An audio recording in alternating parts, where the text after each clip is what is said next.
Saat perang Uhud terjadi, Rasulullah berdiri di tengah barisan kaum muslimin, menatap setiap wajah. Siapa yang sebaiknya membawa bendera pasukan? Ketika itu terpilihlah Mus'ab al-Khair. Ia maju dan membawa bendera pasukan dengan mantap. Perperangan berkobar dan berkecamuk dengan sengitnya. Pasukan panah kaum muslimin melanggar perintah Rasulullah. Mereka meninggalkan posisi mereka di atas bukit setelah melihat pasukan musuh lari terbirit-birit. Perbuatan mereka itu secepatnya mengubah suasana kemenangan berganti kekalahan. Tanpa diduga, pasukan berkuda musuh menyerang pasukan kaum muslimin dari atas bukit. Pasukan Islam pun kalang kabut. Melihat barisan kaum muslimin porak-poranda, musuh pun mengarahkan serangan ke Rasulullah SAW. Mus'ab bin Umair menyadari suasana gawat ini. Maka diacungkannya bendera pasukan setinggi-tingginya. Dengan suara lantang, ia bertakbir, Allahu Akbar.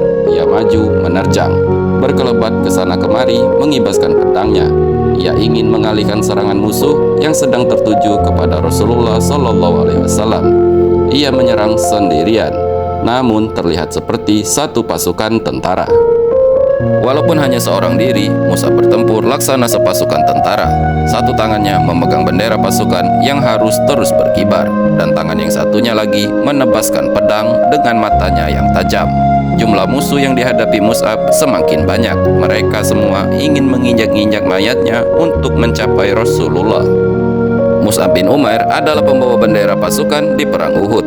Tatkala barisan kaum muslimin porak-poranda, Mus'ab tetap gigih berperang. Seorang tentara berkuda musuh, Ibnu Qomiyah, menyerang dan berhasil menebas tangan kanannya hingga putus. Mus'ab mengucapkan, Muhammad itu tiada lain hanyalah seorang rasul yang sebelumnya telah didahului oleh para rasul. Lalu bendera itu ia ambil dengan tangan kirinya dan ia kibarkan. Musuh pun menebas tangan kirinya hingga putus.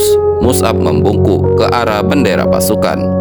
Lalu dengan kedua pangkal tangannya, ia mendekap dan mengibarkan bendera itu sambil mengucapkan, Muhammad itu tiada lain hanyalah seorang rasul dan sebelumnya telah didahului oleh para rasul.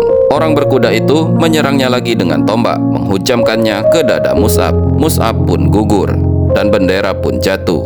Gugurlah Mus'ab dan jatuhlah bendera. Ia gugur sebagai bintang dan mahkota para syuhada. Ia gugur setelah berjuang dengan gigih, mengorbankan semua yang dimilikinya demi keimanan dan keyakinannya. Ketika perperangan telah usai, Rasulullah bersama para sahabat mengitari setiap sudut medan pertempuran untuk menyampaikan salam perpisahan kepada para syuhada. Ketika sampai di tempat terbaringnya Mus'ab, bercucurlah air mata beliau dengan deras. Ada kesedihan di mata beliau ketika melihat kain yang dipergunakan mengkafani Mus'ab. Beliau bersabda, ketika di Mekah dulu, tak seorang pun yang lebih halus pakaiannya dan lebih rapi rambutnya daripada kamu. Tapi sekarang ini, rambutmu kusut hanya dibalut sehelai burdah. Dengan kesayuan, Rasulullah melayangkan pandangan ke semua sudut medan perang dan ke arah para syuhada, kawan-kawan Mus'ab yang terbaring di sana. Lalu beliau bersabda, sungguh pada hari kiamat kelak di hadapan Allah, Rasulullah akan menjadi saksi bahwa kalian adalah para syuhada. Pada video berikutnya kita akan berkenalan dengan sahabat Rasulullah yang bernama Salman Al-Farisi.